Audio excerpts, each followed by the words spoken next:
I'm Dan Rosenberg. And I'm Stephany Shelton. And we'd like to welcome you to 11 Minutes with Octane 11, a B2B marketing podcast, where we talk with experts in B2B marketing about real life challenges and solutions in this complicated space in just 11 minutes. Because no one has time to listen to long form podcasts. Least of all, B2B marketers are using more tools than ever and are under more pressure than ever to deliver breakthrough messaging and business impact. Today, we're super excited to be talking with Scott Stedman, a great friend and collaborator who I've gotten to know well in the last few years. I think credit to Nick McShane at Progress Partners for introducing us 2 years ago when we were just getting Octane 11 started. I guess Nick was like, Dan, you love B2B and you're this data obsessed analytics guy. You should meet Scott Stedman, who's also obsessed with B2B.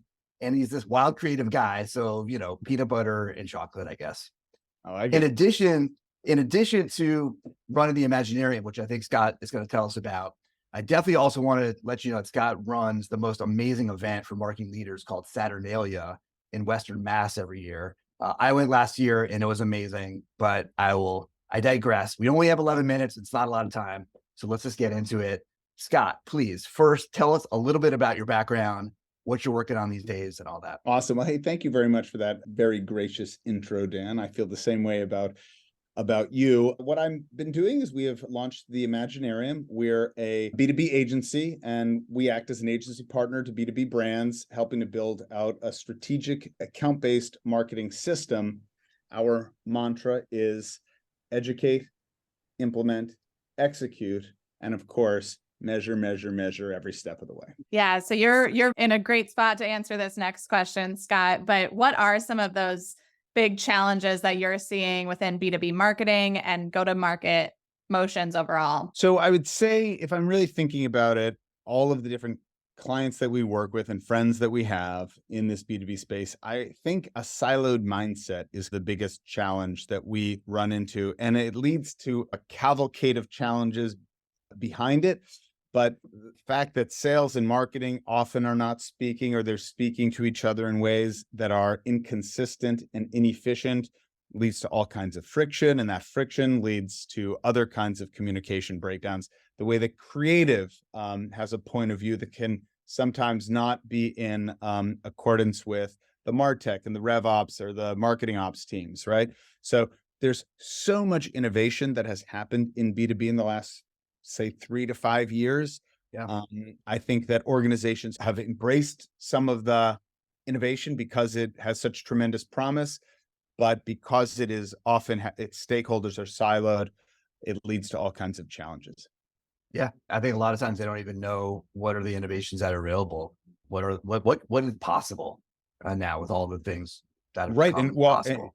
Totally agree, Dan. And frankly, there's a real challenge because these platforms, these solutions that have popped up over the past few years, understandably are trying to be they're trying to be all things to all of their clients, but fundamentally they're software, they're SaaS companies, they're platforms, they're data companies, they're not service companies, right? And invariably what you have is a lot of promise sold because there's a lot of power to these things, but only if you understand it, use it correctly, and it speaks with the other tools that you're using. Yeah. I know I'm telling the Octane 11, but I'm like sitting here telling the Octane 11 story in a lot of ways, not deliberate. That is actually what I believe, even though I love that Octane 11 is this remarkable omni-channel measurement tool. So that is solving a lot of these problems well, but it is actually 100% true what I'm saying. Yeah. Peanut butter and chocolate. Yeah, right. Well, yeah, there's definitely a lot of tools and different companies out there. But from your perspective, working across all these different partners, what are some of the best tools or even tactics or campaigns that you've seen work really well for B2B marketers? Well, so I think one of the challenges actually is that there isn't a best tool, right? I think that when it comes to omnichannel measurement, I think Octane 11 is best in class. We use it a lot whenever we can, frankly. But as far as in general, I think that the real challenge is finding what every tool's superpower is and aligning that with very clear goals, campaign level goals, KPIs that the team is being measured on that align with business outcomes. So when you take a really strategic point of view, right? We want predictive analytics. Well, then there's some great stuff. Like you got your 6 Sense out there. You've got, you could buy You can buy programmatically through, and then sort of the solutions spin off that, right? Are you going to buy programmatically through that kind of a platform, or are you going to buy individually through something that our mutual friend Mark created with Bumbor and the Trade Desk, like an IABM, right? And you're going to get account-based measurement programmatically that way. So there's all kinds of ways to effectively to solve B2B challenges. I think the problem is actually not defining the outcome you want to drive to and making sure that the tools are specifically built for that. Does that make any sense? Absolutely. That's the challenge. You got to figure out the right arrow in your quiver for the right job. 100%. And that's why I think you see a lot of commentary from like a Scott Brinker, from Chief Martech, this kind of tension between the monolithic stack versus the aggregation of best of breed. And I'd say we're big believers in the aggregation of the best of breed, which I think. Yeah. And I mean, again, even that comes down to how's your organization built, right? I mean, these things are so bespoke at the end of the day. And I think we want to view them as just like, ooh, this is the solution. And that is the reason the Imaginarium in many ways exists, right? Is we go in and we parachute and we help create, we're agnostic. We don't have any relationships, but we have this great network of friends, and we're able to help find the signal in the noise and then turn that signal into clear tactics and help people execute on those tactics. Yeah, I love that. All right, here's another one. So Scott, tell us, what's one thing that you think everyone gets wrong in B2B marketing? Well, I think that the thing that people usually get wrong is how fundamentally complex the buying committee is, right? In B2C marketing, there's a consumer, and great advertising is built on a strategic insight about that consumer and finding a strategic friction, that you can build a remarkable ad campaign and a very salient, memorable ad campaign around for that one person. Well, in B2B, that person is one of 15 or 20 people in a buying committee over a long buying cycle. So there's very little strategic insight about the emotional life of your customer when you're talking to a marketing manager, let's say, for example, and then a procurement team that's trying to measure financial apples to apples and commodify your offering. And then let's say your stakeholder VP who wants a personal connection to whatever they're buying.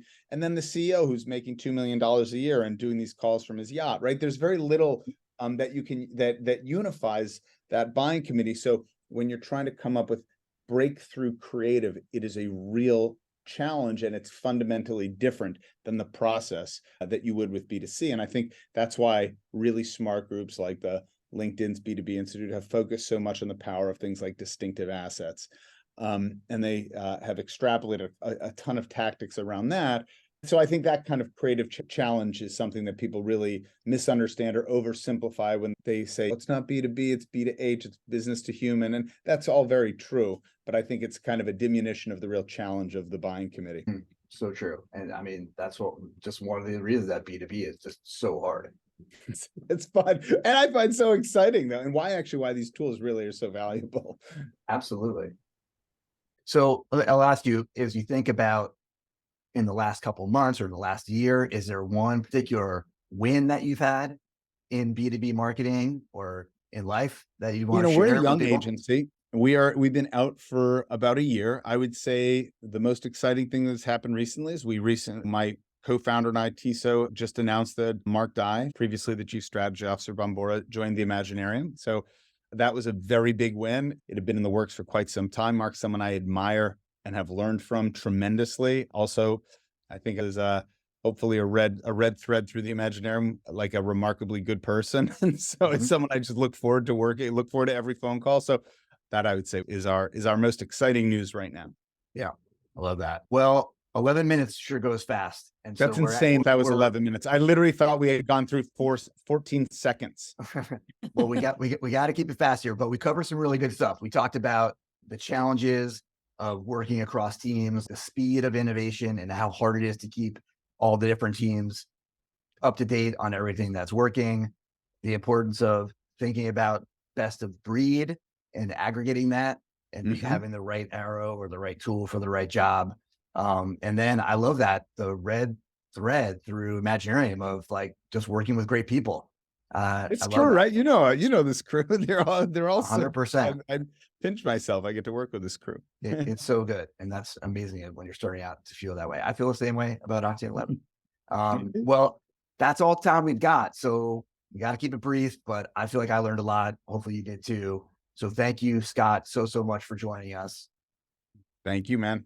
Appreciate it. Thank you, Octane. You know it. And we've got an amazing lineup of B2B marketing experts on deck. So check out more episodes at octane11.com or wherever you get your podcasts. Thanks for listening.